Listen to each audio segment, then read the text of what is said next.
লাইফটাকে সিম্পল মনে করবেন, অত কঠিন ভাববেন না। আমার কথা বুঝেন? জীবনটাকে কি করবেন না? কঠিন ভাববেন না, হাহুতাশ করবেন না, অনেক নরমালি মনে করবেন, সিম্পল মনে করবেন, অত কঠিন মনে করবেন না। আপনারা সবাই জানেন সহিহ বুখারীর একটি হাদিস, আদ-দীনু ইউসরুন, দিন সহজ। দিন যদি সহজ হয়, ইসলাম যদি সহজ হয়, তাহলে আপনি আপনার জীবনকে কঠিন করবেন কেন? জীবনকে কঠিন করা যাবে? লাইফটাকে সিম্পল ভাববেন। মোট কথা, আপনারা একটু উদাহরণস্বরূপ আপনাদেরকে দেই। সেটি হলো, কেউ যদি সালাত দাঁড়িয়ে আদায় করতে না পারে, ভালো করে বুঝবেন, কেউ যদি সালাত দাঁড়িয়ে আদায় করতে না পারে, তাহলে সে সালাত আদায় করবে কিভাবে বলেন তো? বসে। আচ্ছা, বসেও আদায় করতে পারতেছে না, তখন কেমন পড়বে? শুয়ে। শুয়েও পড়তে পারতেছে না, তখন ইশারায় শুধু নিয়ত করবে, আমি এখন হাত বাঁধলাম, আমি সূরা ফাতিহা পড়তেছি। এই নিয়তটুকুর উপরেই তার সালাত শুরু হবে, শেষ হবে। বলেন না সুবহানাল্লাহ। আল্লাহ কি সহজ করেছেন না কঠিন করেছেন? সহজ করেছেন। তাহলে দিন সহজ না কঠিন? তাহলে আপনি আপনার লাইফটাকে কঠিন করবেন কেন? যদি সুখী হতে চান, তাহলে জীবনটাকে সহজ করে নেবেন, জীবনকে কঠিন মনে করা যাবে না। অজু ছাড়া নামাজ হয় নাকি? কিন্তু অজু আপনি করতে পারতেছেন না, হয়তো বা কোনো অসুস্থ, অথবা পানি পাচ্ছেন না, এমন জায়গায় আছেন পানি পাওয়া যাচ্ছে না, তায়াম্মুম করে নামাজ হবে নাকি হবে না? আচ্ছা, তায়াম্মুমের কোনো অবস্থাও নেই, কোনো ব্যবস্থাই নেই, পাথর আছে, হয়তো বা আমি কোনো মতো তায়াম্মুম করলাম, কিন্তু মন তৃপ্তি হচ্ছে না, নামাজ হবে নাকি হবে না? হবে। তাহলে এই যে সহজতা, এই দিনটাকে সহজ করেছেন কে? আল্লাহ। তার মানে কোনো কাঠিন্যতার কোনো সুযোগ ইসলামে নাই। এবার দেখেন, সুন্দর একটা হাদিস সহিহ মুসলিমের মধ্যে এসেছে। জননী আয়েশা সিদ্দিকা রাদিয়াল্লাহু তাআলা আনহা, তিনি একদিন ঘরে বসা। আয়েশা সিদ্দিকা বলেন, যাতা ইয়াউমুন তালা আলাইয়া রাসূলুল্লাহ সাল্লাল্লাহু আলাইহি ওয়াসাল্লাম, একদিন ফজরের সালাতের পরে বিশ্বনবী সালাতুদ দুহা আদায় করবার পরে তিনি আমার ঘরে আসলেন। ভালো করে বুঝবেন। দেখেন, সিম্পল জীবনটাকে সহজ করে নেওয়ার জন্য কি ফায়দা আর কি টিপস আল্লাহর নবী আমাদেরকে শিক্ষা দিয়ে গিয়েছেন।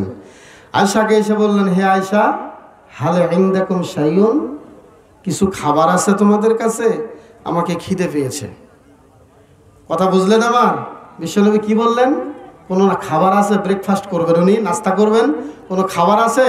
তখন আয়েশা সিদ্দিকা রাদিয়াল্লাহু তাআলা আনহা তিনি বললেন যে না, ঘরে কোনো খাবার নেই।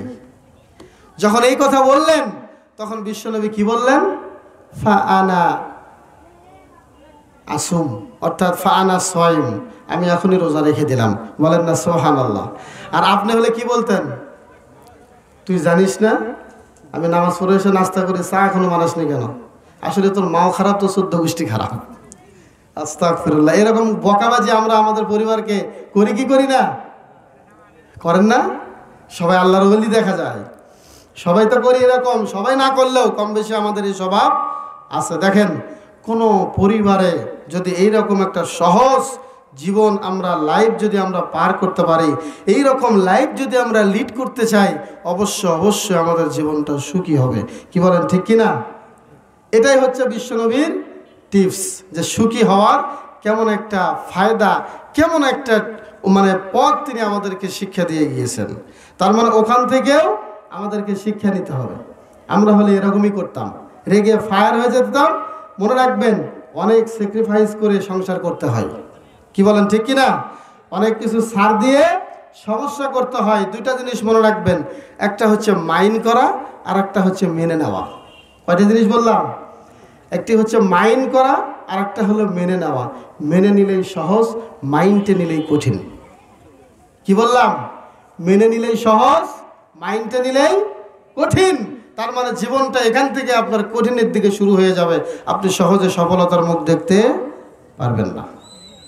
আমার ভাইরা, বিশ্বনবী নবী মুহাম্মদ রাসূলুল্লাহ সাল্লাল্লাহু আলাইহি ওয়াসাল্লাম আমাদেরকে যে টিপসটা দিয়ে গেলেন সেটি হলো খাবার নাই, তার মানে খাবার না থাকলেই যে তিনি সিয়াম রেখেছেন বিষয়টা এরকম নয়। এমনও দিন গিয়েছে 3 দিন না খেয়েছেন, বিশ্বনবী 3 দিন না খেয়ে থেকেছেন, তার মানে এই নয় খাবার নাই দেখে তিনি রোজা রেখেছেন, বিষয়টা এরকম নয়। বিষয়টা হলো তিনি উম্মতে মুহাম্মাদিকে এই শিক্ষা দিয়ে গেলেন, দেখো দেখো তোমরা জীবনটাকে সহজ করে নাও, জীবনটাকে কঠিন ভাবিও না, তাহলেই সুখী হতে পারবেন। তাহলে 3 নম্বর টিপস কি বললাম বলেন? জীবনটাকে সহজ করে দিবেন, লাইফটাকে সহজভাবে লিড করতে যাবেন, কোনো হার্ডভাবে লিড করতে যাবেন না, হার্ডভাবে নিতে চাবেন না। হার্ডভাবে নিতে গেলে আপনি ধরা খেয়ে যাবেন, সবসময় মানিয়ে নেওয়ার চেষ্টা করবেন। গেল 3 নম্বর টিপস। 4 নম্বর টিপস সুখী থাকার, সুখী হওয়ার, সেটি হলো অন্যকে ক্ষমা করা। কি করা? অন্যকে ক্ষমা করা। আপনারা জানেন এই বাংলাদেশে যত গুম খুন সবার পেছনে একটাই কারণ, সেটা হলো আমার বাপের হত্যার বিচার করব। কথা বলেন ঠিক না ঠিক? আমার বাবার হত্যার কি করব? বিচার করব। এই জন্য সিলেটের ইলিয়াস আলীর লাশটা এখনো পাওয়া যায় নাই। এই জন্য আয়না ঘরের মতো ঘর আমরা বাংলাদেশে দেখতে পেয়েছি। ভাইয়েরা আমার, সেটা কে তৈরি করেছে এটা আমার বলার কথা নয়, উদ্দেশ্য নয়। আয়না ঘর, এটা আবার কোন ঘর? এই ঘরটা তৈরি করা হয়েছে কাদের জন্য? একটা কুকুরকেও যদি আমরা এরকম ঘরে রাখি, একটা কুকুর 1 সপ্তাহ বাঁচবে না। সেখানে পাওয়া গিয়েছে কিছু হাড়, কিছু হাড্ডি, কিছু মানুষের মাথার খুলি। তার মানে এখানে মানুষ থাকতে থাকতে বনের পশু পাখির মতো, হনুমানের মতো হয়ে না খেয়ে কাতরাতে কাতরাতে মারা গিয়েছে। সেখানে একটা বার তারা চোখ তুলে তাকায় নেই। বলেন নাউজুবিল্লাহ। আমার ভাইরা, অন্যকে ক্ষমা যদি আপনি না করতে শিখেন, বুকের ভেতরে জ্বালা পড়া তৈরি হবে। একটাই আপনি লাভ পাবেন, সেটা হলো বুকটা দাউ দাউ করে জ্বলবে। ক্ষমা করা অনেক বড় গুণ। যারা ক্ষমা করে তাদেরকে আল্লাহ ভালো মানুষ বলেছেন। আল্লাহ কুরআনুল কারীমের মধ্যে ঘোষণা করেছেন, ওয়াসারিউ ইলা মাগফিরাতিন মির রাব্বিকুম ওয়া জান্নাতিন আরদুহাস সামাওয়াতি ওয়াল আরদ উইদ্দাত লিল মুত্তাকিন আল্লাযীনা ইউনফিকুনা ফিস সাররা'i ওয়াদ দাররা'i ওয়াল الكاذبين الغيظ والعافين عن الناس الله يحب المحسنين বলেন সুবহানাল্লাহ। আল্লাহ রাব্বুল আলামিন বলেন, যারা মুহসিন, শেষে আল্লাহ বলেছেন আল্লাহু ইউহিব্বুল মুহসিনিন, নিশ্চয় আল্লাহ মুহসিনদেরকে পছন্দ করেন, ভালোবাসেন। তার মানে হলো যারা মানুষকে মাফ করে, মানুষকে যারা ভালোভাবে দেখে, যারা মানুষকে ক্ষমা করতে জানে, এদেরকে আল্লাহ বড্ড বেশি পছন্দ করেন। এদের নাম হচ্ছে মুহসিনুন। সুবহানাল্লাহ। মানুষকে ক্ষমা করা এটা অনেক বড় গুণ। এটা সবাই পারে না ভাই, সবাই পারে না এটা। আপনারা এখন আপনাদের সামনে আমি আরেকটি ঘটনা উল্লেখ করব, বুঝতে পারবেন যে ক্ষমা করলে মানুষের মর্যাদা কত বাড়িয়ে যায়। বিশ্বনবী নবী মুহাম্মদ রাসূলুল্লাহ সাল্লাল্লাহু আলাইহি ওয়াসাল্লাম সুন্দর করে আমাদের জন্য একটা উপমা তিনি পেশ করে গিয়েছেন। মুসনাদ আহমদের মধ্যে এসেছে চমৎকার একটা হাদিস। বিশ্বনবী মসজিদে নববীর পাশেই তিনি বসে আছেন একটা মাজলিসে। হঠাৎ করে সাহাবীদেরকে বললেন, ও আমার সাহাবীরা শোনো, এক্ষুনি তোমাদের সামনে ইয়াতলু আলাইকুমুল আন রাজুলুম মিন আহলিল জান্নাহ, এক্ষুনি তোমাদের সামনে একজন ব্যক্তি আসবে যাকে আল্লাহ রাব্বুল আলামিন জান্নাত দিয়েছেন, বলেন সুবহানাল্লাহ। মোট কথা সে জান্নাতি, দেখবে একটু পরেই তোমাদের সামনে চলে আসতেছে। তো সাহাবীরা ওদের আগ্রহে বসে আছেন, দেখি লোকটা কি। ফাজাআ রাজুলুম মিনাল আনসার, আনসার গোত্রের একজন লোক, একজন সাহাবী আসলো। আসার পরে তিনি মাজলিসে বসে গেলেন। প্রথম দিন মাজলিসের আলোচনা হলো, সবাই যার যার মতো জায়গা ছেড়ে চলে গেলেন। আরও একদিন একই ঘটনা, সেম একই অবস্থা। আল্লাহ নবী আবার বললেন, শোনো, ইয়াতলু আলাইকুমুল আন রাজুলুম মিন আহলিল জান্নাহ। ও আমার সাহাবীরা, এখনই তোমাদের সামনে আরো একজন ব্যক্তি আসবে, এই লোকটি হলো একজন জান্নাতি মেহমান, বলেন সুবহানাল্লাহ। সাহাবীরা বললেন, আজকেও আমরা অধীর আগ্রহে বসে আছি, কে এই ব্যক্তি হয়। দেখলাম ওই লোকটি রাজুলুম মিনাল আনসার, ওই লোকটি আসলো যেই লোকটি এর আগে একদিন এসেছিল। হঠাৎ করে মাজলিস শেষ হয়ে গেল, আলোচনা শেষ হয়ে গেল, যার যার মতো চলে যাওয়া হলো। আবার তৃতীয় দিনে একই অবস্থা হলো, বিশ্বনবী একই কথা বললেন।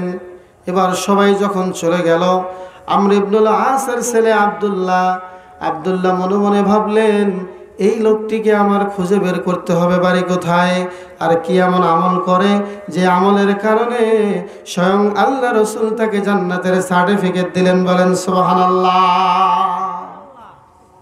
আমার ভাইরা, মা বোনেরা, তিনি খুঁজতে খুঁজতে এক পা দুই পা করে খুঁজতে খুঁজতে ওই সাহাবীর বাড়িতে গেলেন, আনসারী সাহাবীর বাড়িতে গিয়ে বললেন, তাওরিয়া করে একটা মিথ্যা কথা বললেন, যেটা শরীয়তে জায়েজ। তার মানে মন থেকে মিথ্যা কথা নয়, এমনিতেই সাময়িক কিছু ইলম শিক্ষার জন্য এরকম কিছু মিথ্যা তাওরিয়া বৈধ আছে, সহিহ বুখারীর বর্ণনা। সেটা হলো, ভাইজান, আমার বাবার সাথে আমার একটা মন মালিন্য হয়েছে, কিছুদিন আপনার বাড়িতে আমার থাকতে হবে, আপনার বাসায় আমি মেহমান হব, 3-4 দিন থাকবো, বেশি থাকবো না। তখন ওই সাহাবী বলল, ঠিক আছে ভাই, আপনি থাকতে পারেন। থাকতে লাগলেন 3 দিন। তিনি গভীরভাবে লক্ষ্য করলেন, দেখবো এই সাহাবী আমার এই দিনী ভাই কি এমন আমল করে যে আমলের কারণে আল্লাহর নবী তাকে জান্নাতি বলেছেন, বলেন সুবহানাল্লাহ।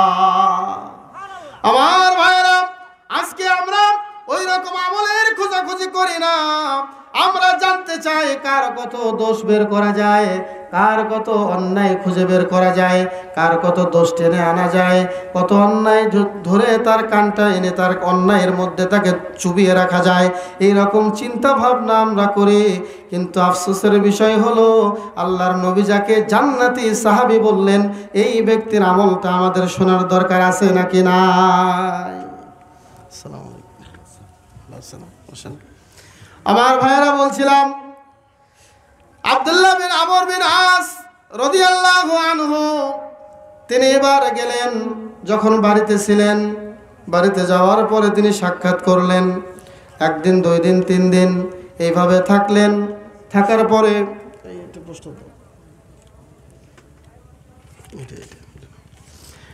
থাকবার পরে এই সাহাবীটা তিনি 3 দিন থাকার পরে বিশেষ কোনো আমল তিনি দেখতে পেলেন না।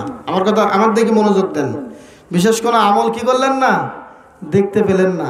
না দেখতে পাওয়াতে তিনি 3য় দিন শেষ হওয়ার পরে তিনি যাওয়ার আগে তাকে বললেন যে, ভাই, আমি আসলে আমার বাবার সাথে মন মালিন্য হয় নাই, কিছু হয় নাই, আমি দেখতে এসেছিলাম, আল্লাহর নবী আপনাকে পরপর 3 দিন জান্নাতি বললে ঘোষণা করলেন, আমি একটু জানতে চাই যে কি এমন আমল করতেন, আমি তো আপনার কাছে অতিরিক্ত কোনো আমল দেখতে পেলাম না। তখন ওই সাহাবীটা বলছে, ভাই শুনুন, আমার একটা আমল হলো, আমি তেমন কোনো অতিরিক্ত কোনো আমল করি না, কিন্তু সকাল থেকে নিয়ে সন্ধ্যা পর্যন্ত যখন আমি দিন অতিবাহিত করি, রাত্রেবেলা যখন বিছানায় ঘুমাতে যাই, তখন আমি এই নিয়ত করে ঘুমিয়ে যাই যেন আমার সাথে যারাই যে অপরাধ করুক না কেন, আল্লাহর ওয়াস্তে আমি তাদেরকে ক্ষমা করে দিয়ে বিছানায় ঘুমিয়ে যাই।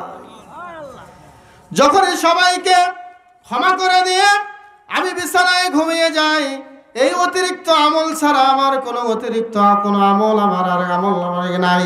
তখন ওই আব্দুল্লাহ বিন আমর ইবনে আল-আস বললেন, নিশ্চিত আল্লাহর কসম এটাই হবে, এই কারণেই আল্লাহর নবী আপনাকে জান্নাতি মেহমান বলেছেন। বলেন সুবহানাল্লাহ। ভাইরা আমার, তাহলে অন্যকে ক্ষমা করা এটা কার গুণ? আল্লাহ রাসূলের গুণ, সাহাবীদের গুণ। কি বলেন, ঠিক কিনা? যদি আমরা এরকম ক্ষমা করতে পারি তাহলে আমরা সুখী হতে পারবো। কি বলেন? ক্ষমা করতে পারলে সমাজটা জ্বলে নাকি ঠান্ডা হয়? দেশ জ্বলে নাকি ঠান্ডা হয়? রাষ্ট্র জ্বলে নাকি ঠান্ডা হয়? ঠান্ডা হয়। কিন্তু ক্ষমা যখন আমরা ভুলে গিয়েছি তখনই আমাদের শুরু হয়েছে জ্বালাও পোড়াও, শুরু হয়েছে অত্যাচার, শুরু হয়েছে জুলুম। এরকম কিছু কাজ আমরা সমাজে দেখি কি দেখি না? দেখি। আমার ভাইয়েরা, বিশ্বনবী যেদিন ফাতে মাক্কা হলো, মক্কা বিজয় হলো, একজন বৃদ্ধা মহিলা পাহাড়ের চূড়ায় গিয়ে লুকিয়ে আছে যে আজকে মুহাম্মদ আসছে, আমার খবর আছে। প্রতিমধ্যে একজন সাহাবীর সাথে দেখা, বলছে, মা আপনি কই যান? বলছে, আজকে শুনছি মুহাম্মদ সাল্লাল্লাহু আলাইহি ওয়াসাল্লাম মক্কাতে ঢুকেছে, আজকে আমার নিস্তার নাই।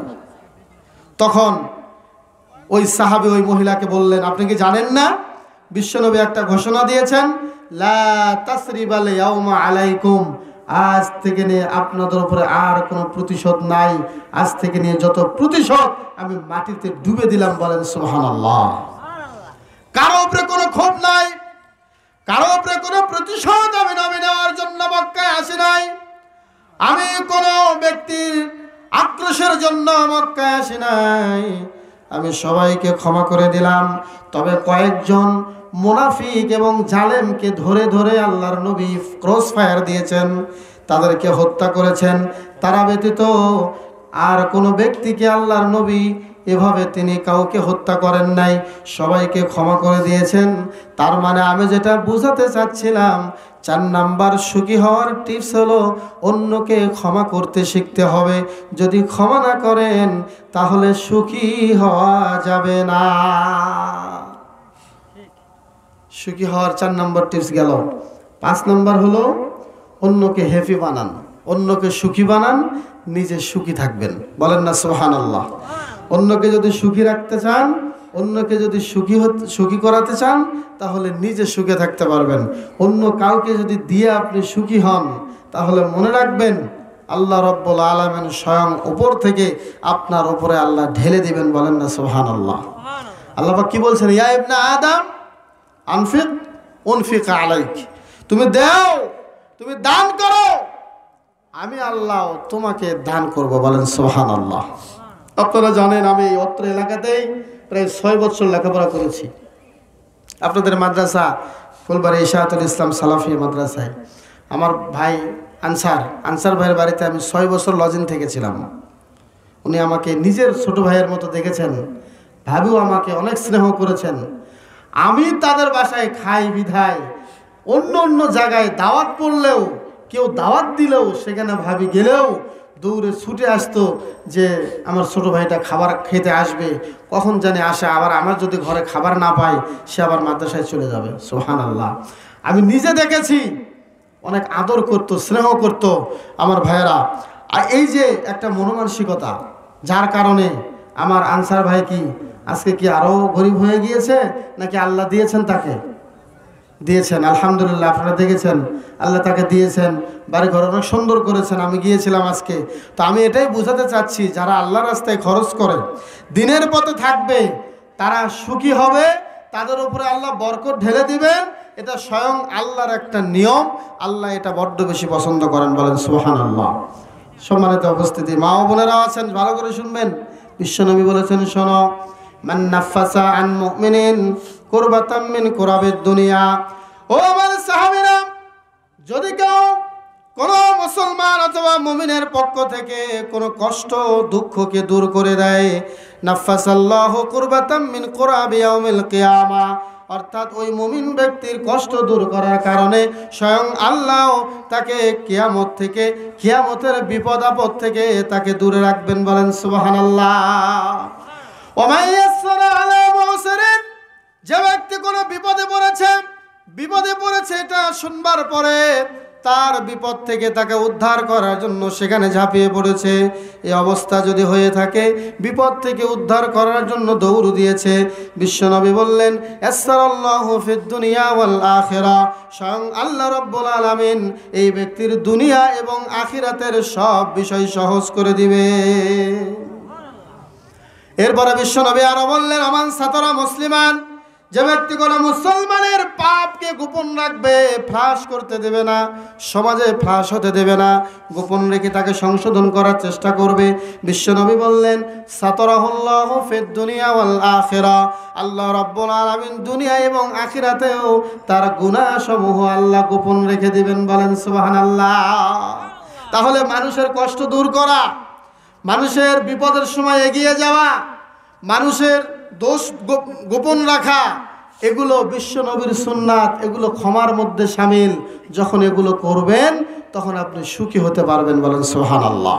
তখন অন্তরে শান্তি পাবেন, অন্তরটা বড় হয়ে যাবে, অন্তরে কোনো সংকটপূর্ণ কোনো অন্তর থাকবে না, অন্তরটা দিলটা অনেক দারাজ হয়ে যাবে, লম্বা হয়ে যাবে। পরক্ষণে বিশ্বনবী বললেন আল্লাহু ফি আউনিল আবদি মা কানাল আবদু ফি আউনি আখিহি, স্বয়ং আল্লাহ একজন বান্দার সাথে ততক্ষণ থাকে যতক্ষণ পর্যন্ত সে তার অপর ভাইয়ের সহযোগিতায় থাকে। বলেন সুবহানাল্লাহ। আপনি যতক্ষণ আর একজন ভাইয়ের সহযোগিতা করবেন ততক্ষণ আল্লাহ আপনার সাথে থাকবেন। বলেন সুবহানাল্লাহ। একটা বাংলায় আপনারা কথা শোনেন, মানবতার সেবায় আল্লাহকে পাওয়া যায়। মানবতার সেবায় কাকে পাওয়া যায়? আল্লাহকে পাওয়া যায়। অর্থাৎ স্রষ্টাকে পেতে হলে আগে সৃষ্টির সেবা করতে হবে। সৃষ্টির সেবা করতে পারলে আল্লাহকে পাওয়া যাবে। তার মানে আল্লাহকে পেতে গেলে মানুষকে ক্ষমা করতে হবে, মানুষকে বিপদ থেকে উদ্ধার করতে হবে, মানুষকে তাদের দুনিয়ার কোনো বিপদ আপদ থেকে তাকে সহযোগিতা করতে হবে, সর্বোপরি তাকে সাহায্যের হাত বাড়িয়ে দিতে হবে। বিশ্বনবী বলেছেন অন্যের জন্য যদি কেউ দোয়া করে, দেখেন কত মারাত্মক একটা হাদিস। বিশ্বনবী বললেন সহিহ বুখারীর বর্ণনা, কেউ যদি কোনো মুসলিম ভাইয়ের জন্য দোয়া করে, আল্লাহকে বলে, ফেরেশতারা সরাসরি আল্লাহকে বলে যে আল্লাহ, যেই দোয়া সে তার ভাইয়ের জন্য করেছে ওই দোয়াটা আগে তার জন্য কবুল করো। বলে